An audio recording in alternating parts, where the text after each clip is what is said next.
todos e todas, estamos de volta para mais um episódio do ABDT Entrevista. O ABDT Entrevista é um programa da Academia Brasileira de Trabalho que visa dar aos nossos confrades e confreiras um espaço para expor o seu posicionamento, para trazer a sua visão sobre temas polêmicos, palpitantes. É uma oportunidade que se dá à comunidade jurídica nacional e internacional para conhecer o pensamento dos membros da Academia Brasileira de Trabalho. E hoje eu terei a honra, o prazer, o privilégio de entrevistar uma referência em minha vida profissional. Minhas senhoras e meus senhores, tenho a satisfação de ouvir agora o ministro Cláudio Mascarenhas Brandão. Cláudio Brandão, conterrâneo da Bahia, meu primeiro professor de Direito do Trabalho. Eu tinha 18 anos, ele era jovem juiz do trabalho, num curso da Amatra. Eu, para servidor da Justiça do Trabalho, eu tive a honra de ser aluno dele. Ele foi o meu primeiro professor de trabalho e processo do trabalho. Depois eu trabalhei com ele como servidor. Depois que eu passei no concurso de juiz, acompanhei a sua atuação na atividade associativa, me tornei juiz auxiliar dele na gloriosa 15ª Vara do Trabalho de Salvador e vi ascender ao TRT e ao TST. E eu digo em todas as oportunidades que eu tenho para falar do magistrado Cláudio, que Cláudio Brandão é um magistrado realmente paradigma, modelo. Eu costumo dizer, as pessoas falam, Pamplona, como é que você consegue fazer tanta coisa ao mesmo tempo? Eu digo assim, Cláudio Mascarenhas Brandão é um juiz que consegue trabalhar muito mais do que eu. Então, eu realmente tenho nele um referencial e sempre, sempre, sempre na minha condição de aluno. Essa introdução foi um pouco longa, mas é que eu não podia de registrar publicamente o meu afeto e a minha admiração a esse grande jurista, a esse grande juiz, a esse grande homem. Senhoras e senhores, Cláudio Mascarenhas Brandão. Um abraço, querido confrade e professor de todos nós, Rodolfo Pamplona Filho. É um prazer estar com você hoje, nesta maratona que você vem de liderado de entrevistas, para que seja de fato registrada, como você mesmo diz, a memória viva da academia, e nós tenhamos aqui, pela voz de todos nós, um pouco da nossa história, a fim de que as pessoas nos conheçam um pouco mais, evidentemente também saibam de ter a oportunidade de apreciar debates interessantes sobre temas candentes, seja no direito, seja no processo de trabalho. Afinal de contas, essa é a razão de ser da nossa querida ABDT. É um prazer estarmos juntos aqui nesse Prazer é conversa. todo meu. E a gente vai ouvir agora, hoje, no ABDT Entrevista, Cláudio Mascarenhas Brandão, sobre o tema do seu doutoramento na Faculdade de Direito da Universidade Autônoma de Lisboa, né? O tema da inclusão da pessoa com deficiência nas relações de trabalho. Meus amigos e minhas amigas, eu tenho aqui com uma das maiores autoridades no Brasil sobre o tema. Então, neste momento, o entrevistador se cala. Cláudio, nos fale um pouco sobre a inclusão da pessoa com deficiência nas relações de trabalho. Bom, de fato, esse é um tema que vem despertando a minha atenção. Na verdade, eu comecei a lidar com esse tema, professor Rodolfo, por ocasião do mestrado da Federal da Bahia, quando surgiu nas pesquisas que fazia sobre a responsabilidade civil objetiva resultante do acidente do trabalho. Evidentemente que, modéstia à parte, eu fui a primeira pessoa no país a sustentar a responsabilidade objetiva por atividade de risco acentuado, pegando conceitos que já existiam, inclusive nosso querido amigo comum, professor de todos nós, Oswald Luiz da Trindade, que falava um pouco dessa ideia do risco acentuado das atividades laborais. Naquela oportunidade, quando comecei a estudar o assunto, me deparei com a reabilitação profissional e a temática resultante da deficiência provocada por acidente do trabalho. Não era, evidentemente, meu foco de estudos, e quando eu me debrucei na atividade cotidiana nossa de magistrado do trabalho, a partir da competência afirmada para julgamento das causas trabalhistas em que o tema fosse o acidente do trabalho, surgiu para nós uma realidade de adoecimento, de mortes, mas, sobretudo, da invalidez provocada pelo acidente. Isso, enfim, despertou a minha atenção para o tema quando eu estava às voltas para definir o tema doutoramento na Universidade Autônoma de Lisboa.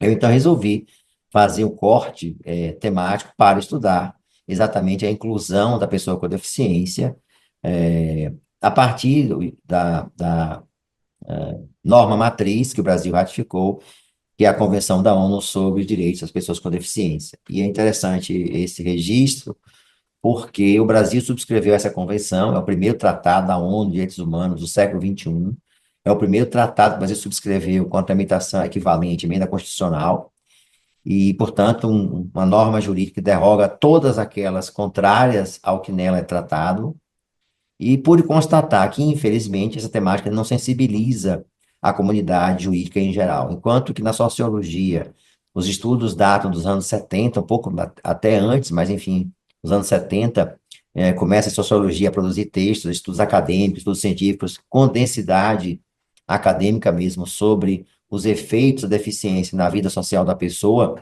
e daí, inclusive, surgiu um conceito que veio mais tarde a própria Convenção da ONU abraçar, que é a ideia de que a deficiência não é uma anomalia, não é um defeito, não é uma imperfeição do ser humano, nem do corpo humano, mas sim uma qualidade, um atributo que a pessoa eventualmente possua, como algo inerente à sua própria condição humana, inerente a cada um de nós, seja no que toca a cor de cabelo, cor dos olhos, seja um atributo, uma qualidade, enfim, algo que a pessoa tem e deve ser, por isso mesmo, normalizado, no sentido de que ser algo natural, algo inerente à pessoa e não um defeito que ela possui.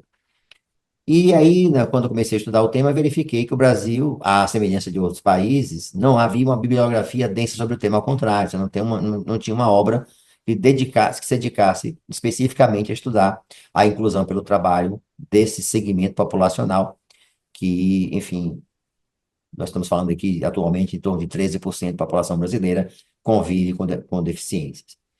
E então, resolvi promover esse corte epistemológico para estudar a inclusão pelo trabalho, para que não fugisse da minha e sua área de atuação, ou seja, a área daquilo que o trabalho proporciona na vida da pessoa, mas dando esse corte normativo, o corte normativo, o marco teórico foi a Convenção da ONU, que o Brasil ratificou em 2006 e entrou em vigor em 2009, e com foco voltado para o trabalho, com o objetivo de produzir alguma contribuição para a nossa atividade, enfim, para que a academia também pudesse depois se debruçar sobre essa temática e produzisse outros estudos, afinal de contas, você sabe tão bem que a academia é responsável pela densificação de alguns conceitos, pela produção do conhecimento, que mais tarde, evidentemente, vai ser reproduzido ou pode ser reproduzido nas decisões judiciais. Então, essa foi a minha ideia, passei a estudar o tema, e constatei que, de fato, o tema despertava interesse acadêmico, pela ausência de normas, de estudos densos sobre o tema, estudos que se dedicassem efetivamente a aplicar, a avaliar, a analisar a dimensão desta convenção. Então, essa foi a minha ideia, e parti, então, para fazer um estudo comparativo Brasil e Portugal, já que a universidade na qual eu apresentei a tese e defendi a tese de doutoramento é a Universidade Portuguesa, então entendi que era necessário fazer um estudo comparativo Brasil e Portugal, para produzir conhecimento que fosse comum aos dois países, observada, evidentemente, a peculiaridade de cada um, observadas as suas especificidades.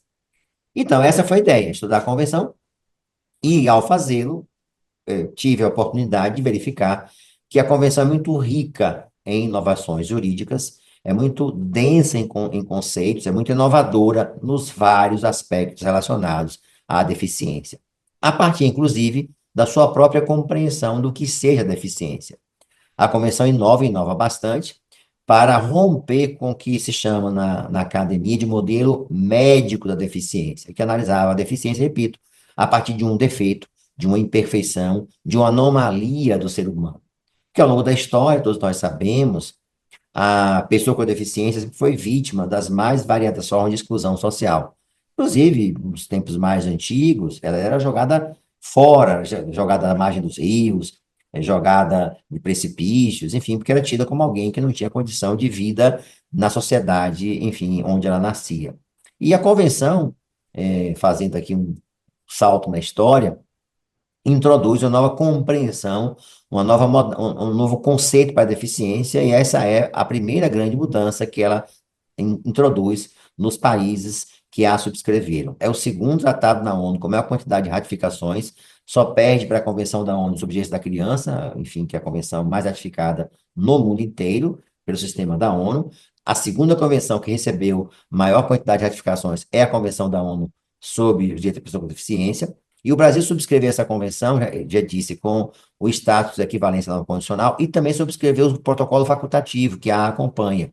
Isso é muito importante, professor Rodolfo, porque, na verdade, significa dizer que o Brasil abriu mão da sua soberania e se vincula à jurisdição, aqui entre aspas, da ONU, no que toca à aplicação do Tratado Internacional. Então, o Brasil, ele se submete à avaliação da ONU, que faz periodicamente relatórios que o Brasil deve enviar, para verificar se a Convenção está sendo, de fato, implementada. E as eventuais medidas que vão determinar para o seu cumprimento, o Brasil é obrigado a aceitar, obrigado a cumprir, porque ele disse, repito, ratificou o tratado e também ratificou o protocolo. Então, o primeiro ponto é este. O segundo ponto é constatar que a Convenção da ONU, que ela também produz uma grande inovação no que toca aos princípios estruturantes que a compõem. A Convenção da ONU estabelece várias formas de compreensão dessa nova estrutura valorativa, que vai, evidentemente, orientar essa estrutura valorativa, toda a nossa compreensão como intérpretes que somos das normas que vierem na sua sequência. Evidentemente, também reinterpretar todo o sistema jurídico anterior e normativo anterior à sua edição. Todos nós sabemos, o sistema de cotas brasileiro inicialmente começou a surgir nos anos 60, mas a atual lei de cotas, assim chamada, né, que é o artigo 93 da Lei 8.213, é de 91. Então, é uma norma que produz essa ideia de inclusão pelo trabalho, na medida em que todas as empresas, todos nós sabemos, com mais de 100 empregados, é obrigada a promover a inclusão de pessoas com deficiência e variará, evidentemente, o coeficiente, o percentual, de acordo com a quantidade de empregados. Então, a releitura desta norma a partir da convenção. Isso é importante porque a convenção em vigor necessita e exige que nós promovamos uma reavaliação não apenas as normas até então existentes, a norma base é a Lei 8.213, o artigo 93, mas também de toda a jurisprudência que até então se formava, e para que haja a compreensão de que o direito à inclusão deve predominar, deve prevalecer na interpretação que se faz da Convenção. E por que o trabalho? E aí tem um outro ponto também importante a ser destacado, professor Rodolfo, querido confrade, é que a psicologia e a medicina do trabalho vem produzindo estudos já há décadas também, mostrando a importância do trabalho para a pessoa com deficiência, em pertencimento, em autodeterminação, em independência, no reconhecimento pelo seu caráter profissional, na ideia de independência, inclusive pela sua remuneração. O trabalho para a pessoa com deficiência é muito mais do que uma forma de produzir resultados econômicos.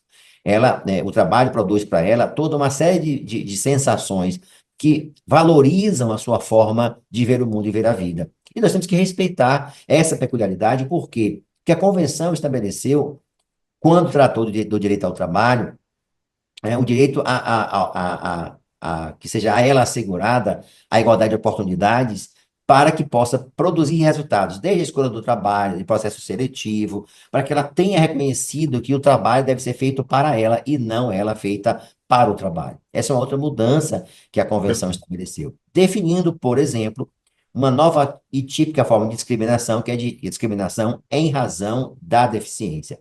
É uma outra forma que a lei estabeleceu de qualificar, de tipificar, de denominar, de considerar uma nova maneira de ser pessoa discriminada, que é a discriminação em razão da deficiência. E ao fazê-lo, isto é, ao dizer, ao denominar, ao estruturar esse conceito, diz que a recusa à adaptação razoável é uma das formas que caracterizam essa discriminação. E aí você vai me perguntar o que seria essa adaptação razoável? Também uma nova estrutura valorativa que a Convenção estabeleceu, ao impor ao empregador o dever de fornecer ao empregado não apenas tecnologias assistivas, aquelas que eventualmente precisam ser utilizadas, porque tem a condição de competir em igualdade de oportunidades com as demais pessoas, também é um conceito que a Convenção da ONU estabeleceu. E aí, para que nós fizéssemos uma alegoria, para que as pessoas que nos assistem possam compreender, vamos imaginar uma prova de atletismo, uma corrida de 100 metros, onde eu tenha duas raias, uma raia, um atleta vai competir sem nenhuma barreira, e a raia vizinha, uma corrida, enfim, um outro atleta com barreiras à sua frente. Se eu perguntasse a você, ao final de determinado tempo, qual atleta chegaria ao final desse percurso Em primeiro lugar, você certamente diria que aquele que não enfrentou nenhuma barreira à sua frente. Sim, É exatamente essa alegoria para determinar o que se faz no ambiente de trabalho.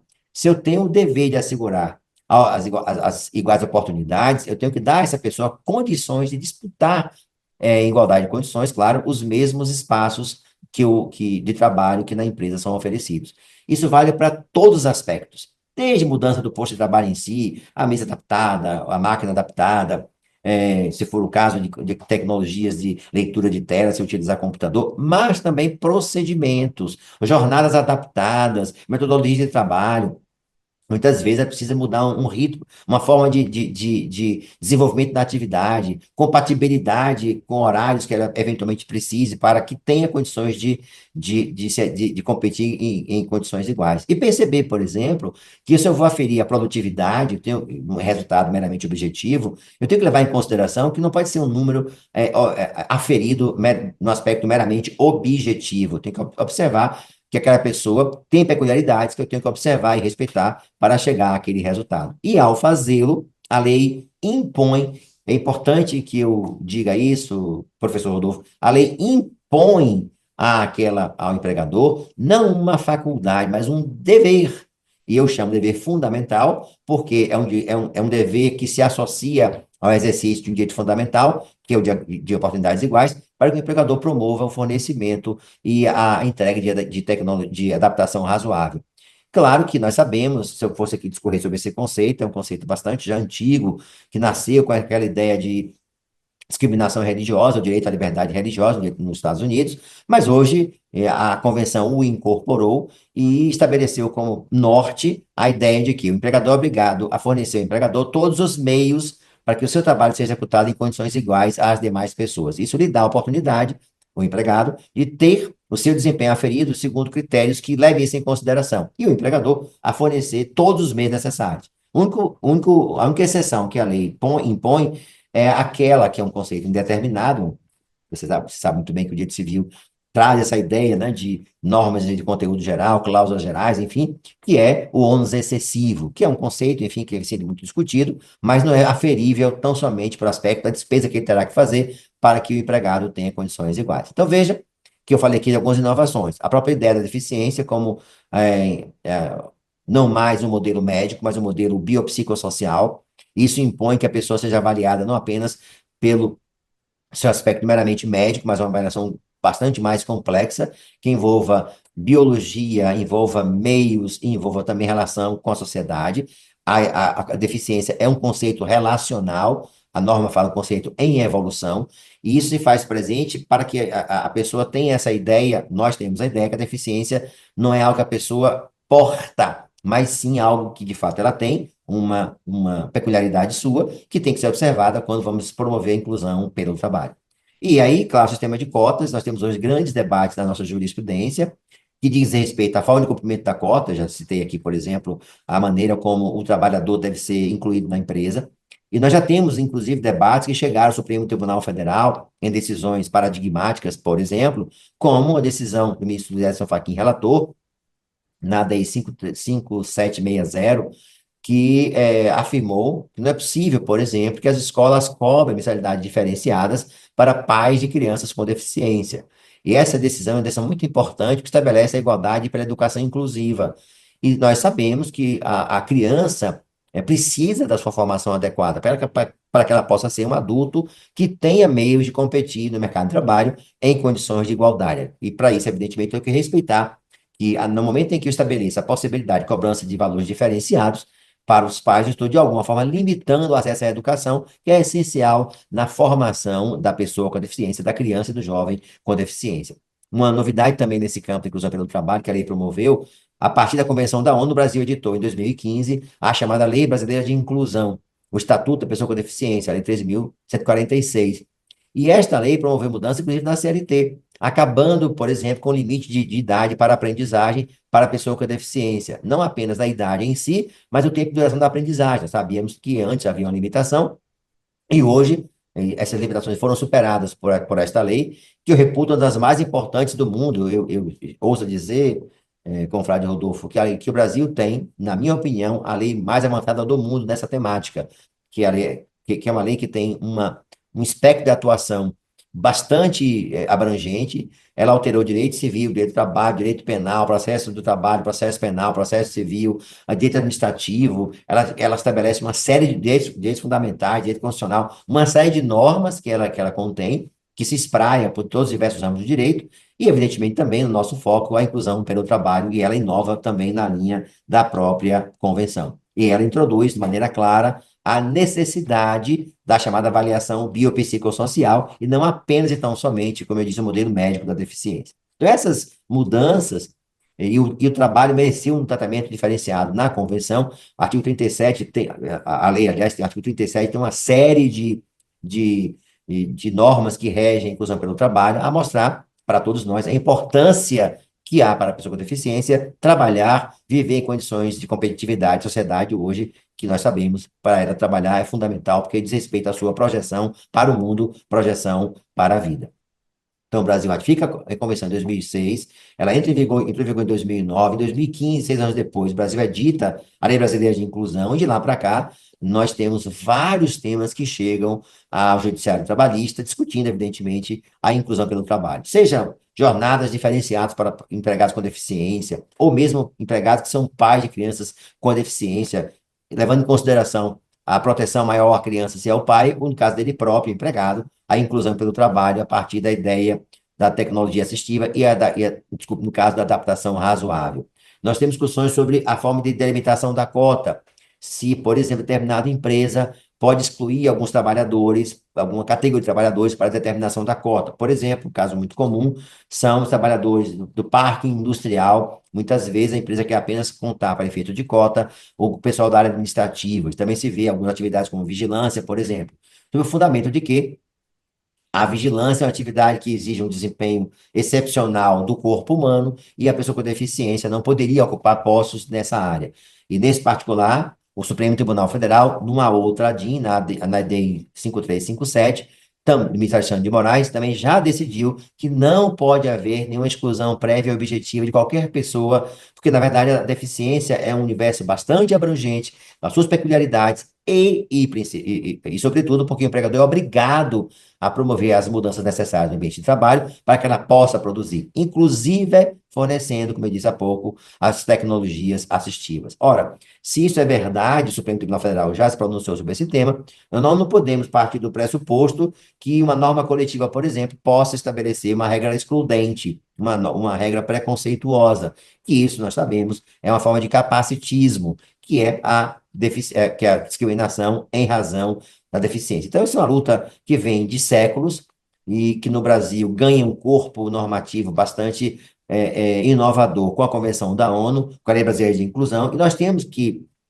como juiz de trabalho que somos, a responsabilidade de tornar essas normas efetivas, que somente acontecerá se nós nos debruçarmos estudar esse tema. Daí, portanto, a importância, a meu sentir, evidentemente com toda a modéstia de lado, da tese que defendi, e que, com muito orgulho, eu faço parte desse grupo de pessoas que vem trabalhando essa temática no ambiente acadêmico, evidentemente, no nosso caso também, na nossa jurisdição. Então, um pouco do que é o tema que sustentei lá na defesa da tese da Universidade Autônoma de Minas. Esse um pouco foi uma aula magna sobre o tema. Meus amigos e minhas amigas, por gentileza, vocês não podem deixar de conhecer o livro do professor Cláudio Mascarenhas Brandão, que é fruto do seu doutorado, talvez a maior obra do Brasil sobre pessoa com deficiência, sobre inclusão da pessoa com deficiência nas relações de trabalho. Esse é um tema absolutamente fascinante para todos e todas, e eu digo na minha própria história pessoal, tenho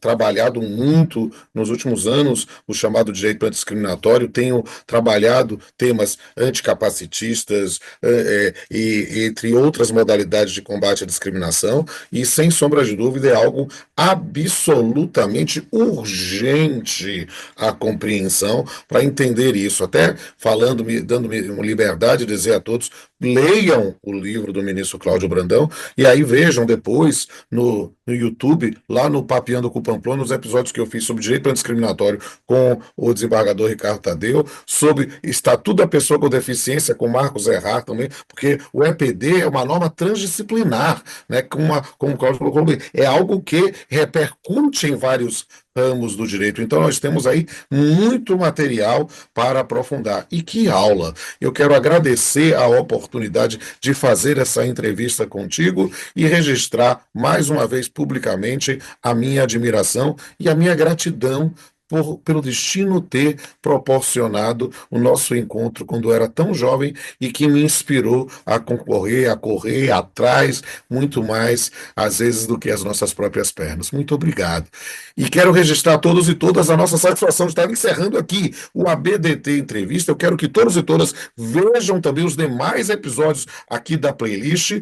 Curta, comente, compartilhe e veja também a playlist do ABDT Memória Viva, onde nós temos a oportunidade de conhecer mais os acadêmicos e vejam as diversas outras produções da Academia Brasileira de Trabalho que está aqui para servir todos e todas que querem aprofundar e lutar por um direito do trabalho cada dia mais digno.